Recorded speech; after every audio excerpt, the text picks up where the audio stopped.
All right, welcome back to the channel. Today we're going to go over interior removal. Hopefully we'll get to where we put some pedals in the car, get that brake pedal and the clutch pedal installed. Look at doing the slave cylinder, or sorry, master cylinder as well. But for the most part, I'm just going to do a time lapse of removing the interior. Getting down, and then I'll do some close-up shots on the more complex stuff like removing the brake pedal, installing the new brake pedal, and how we're going to have to drill a hole through the firewall. I am going to try to do this with only removing the passenger seat. Pretty sure you got to remove, or sorry, the driver's seat. I'm pretty sure you got to remove the passenger seat as well. But the way I have these race seats mounted, they're a real pain to get in and out. So we'll see how it goes once we get there. But first, I'm gonna move the car back a little bit to get away from this 2-post, so I got more room to work on. So let's do a little cold start video and see what we get from that. It's been about a week since this thing's been started, and it's 40 degrees outside, I think.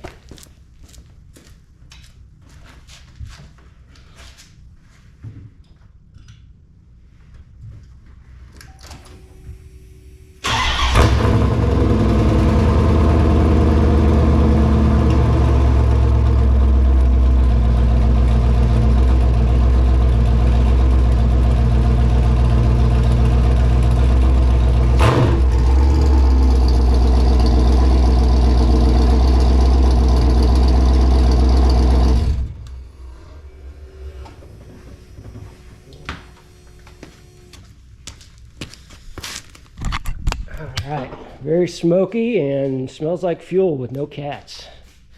So with that, we'll get started on removing these seats and pulling the kick panel off the dash there, take the center console out, and then we'll get down to the brake pedal, and I'll come back doing a talk through once we get there.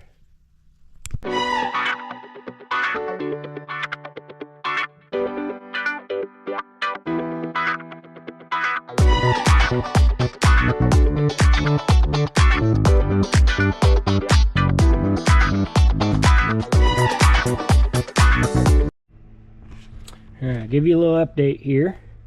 We have the center console out now. I was able to sneak it out without removing the passenger side, but to get this insulation pad off, it runs all the way over the tunnel. I want to try to keep this. If it rips, it rips, and I'll get some like dyno mat or something to put back, because it is somewhat glued down to the tunnel as well. But to try to get this out in one piece, I have to take this side out. That will make getting the center console out easier. If you see these lips here, the center console sits underneath that. See, I kind of had to wedge it off to the side anyways, which everything on these cars, they're so old, is very brittle. So you got to be really, really careful doing that. I was putting more pressure on it than I actually felt comfortable. I'm gonna have to take this panel out here. It's part of the dash.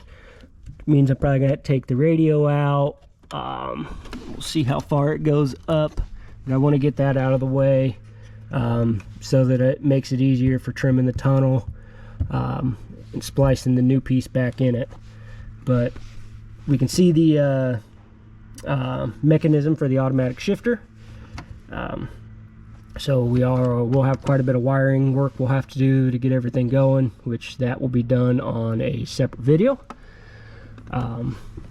So most of that is over here on this side, other than maybe this one might have been the one of the park neutral safety switches. I'm gonna have to look up the wiring diagram again to see which wires I need to wire in where. Contemplating whether or not I should keep the sport seat wiring in here. It's a lot of wiring. I'm obviously not using it without the sport seats. However, I wanted to keep it so that I could put the factory seats back in it at any time, just because these race seats are uncomfortable.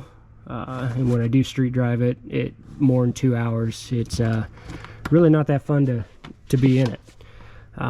So I'm probably will end up leaving it and just working around it. Just going to be a bit more of a pain. As far as under the steering column here, so we did get the kick panel out, knee bolster, sorry. Took the metal frame off as well that's there, and we are down to where you can see everything we have to work on. So it's a heck of a mess and there's not much room. It's going to be pretty hard for me to get good videos for you, but we're going to try. So this brake pedal obviously has to come out, so we got to get all up in there, take all that stuff out, and there's a couple other brackets over here that had to come off. But other than that, getting closer. Gonna kick back into a time lapse and probably start removing that passenger side seat, and we'll go from there. One thing I do want to mention that I haven't done yet, but I'm going to do now, is really should have disconnected the battery before I started unhooking all this stuff. The only thing that reminded me is seeing a lot of these yellow wires. That's all airbag related stuff, and don't want to risk blowing my airbag off of my face. So I'm going to go ahead and get that power disconnected, and then I will start removing the passenger seat.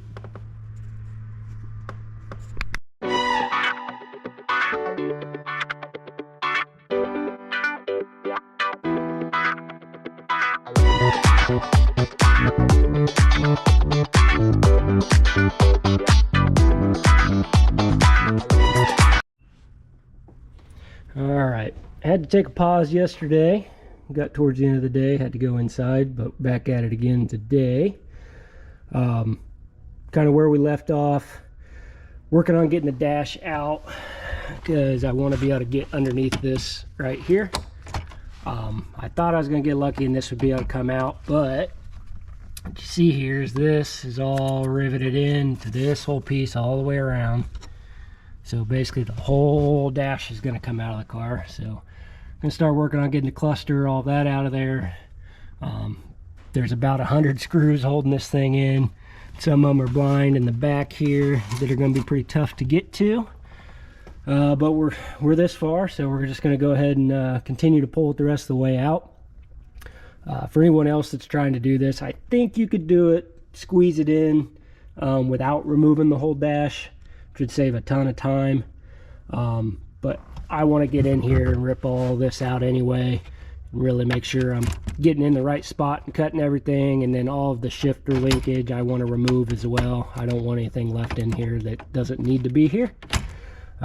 So we're gonna just keep going on it. You see it's fairly loose now, all held in on the left side still, so probably got another 2 dozen worth of screws yet to pull out. Then we'll be able to take the whole dash out, and it'll give us a lot more room to work in. I did review the time lapse last night of what I'd worked on. New to YouTube, new to GoPro stuff, especially time lapses, so they are pretty short. Was about 20 seconds per hour worth of work. So just to kind of give you a reference point, I'm about 2.5 hours into this project. Would expect probably got another hour to get the dash out. We can start working on the pedals. But I'm gonna put it back on a time lapse. Hopefully this time it'll be a little slower, so you get to see a little bit more of what I'm doing.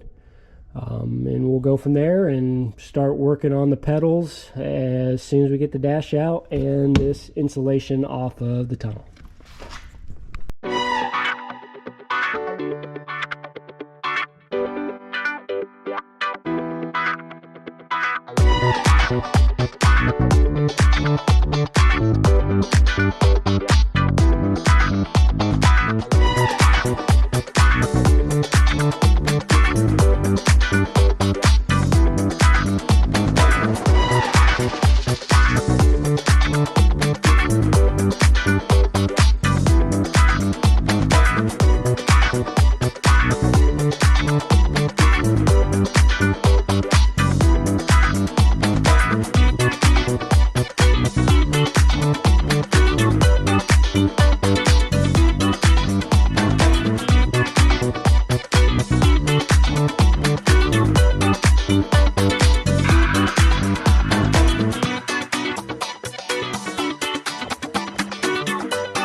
All right, we got the dash out. So now we should have plenty of room to cut this tunnel out. Still got to pull this insulation off. No big thing there. A couple things I want to talk about. This mechanism here, you can see that's connected up here to the column itself. Get you a better picture of that. So this is what keeps the column locked, or the ignition locked, to where you can't turn the key all the way off unless it's in park. So you can see that would be like drive, that would be park. So that basically keeps you from turning the ignition off anywhere in there, and only lets you start it when it's in drive or neutral. Not gonna need any of that, so that's all gonna come out. Just kind of rip that off. This is the linkage for actually the gear selector, so park, neutral, drive, 1 2 3 kind of thing. That's going to come out as well. So we got this grommet here, so we'll pull that out so that we can get this out of here, because we don't need that. I will put this grommet back in. I do have a trans temp hooked up for this car. If I can find a place to hook up the trans temp on the manual, I'm going to go ahead and do it.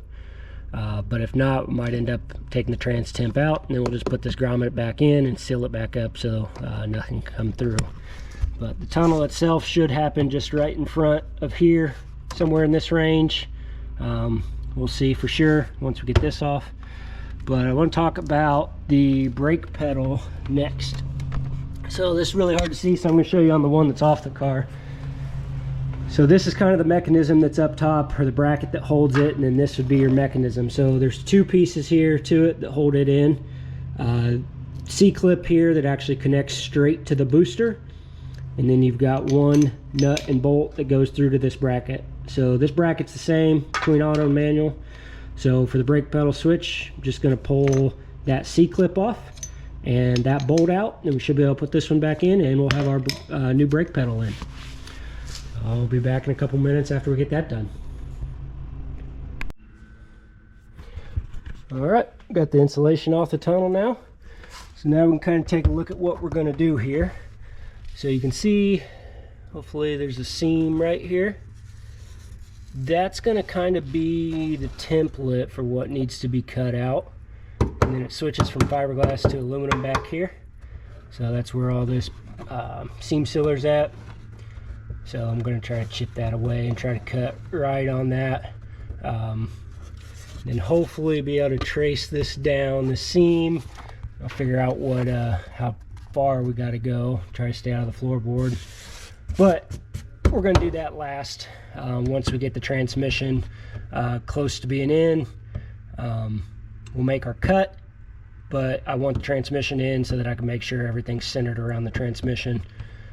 Because I don't want to put it in and then transmission not fit. So we're going to save that for a little later. Did get the brake pedal out. See, there's only a fuel pedal in there now. Just did a fresh coat of paint on the new pedal going in, the manual pedal. Now we're going to work on getting the clutch pedal in.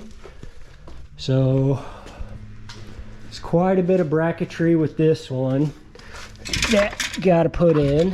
I have to find my fasteners for everything. So a couple things, this is the way it sits in there. So we've got these two fasteners up top and then there's 2 fasteners in the back that go through the firewall to the master cylinder. And then this is our clutch safety switch. So one thing I'm going to do once I get this wired in is I'm going to cut the harness out of the manual car and tie it into the wiring for the park neutral safety switch, or what was the park neutral safety switch. So going to be doing that wiring soon. I'm going to start with taking this battery out, the fender or wheel liner, the lower fender, so that we can make room, because once I get this kind of position, then I got to drill holes for the master cylinder to put that in. So I'm going to get this put in, and then I'll get up a little closer and kind of show you all the details about where the fasteners were, what more had to come apart, and what I had to do to get through the firewall and how I drilled that. So we'll be back in a little while.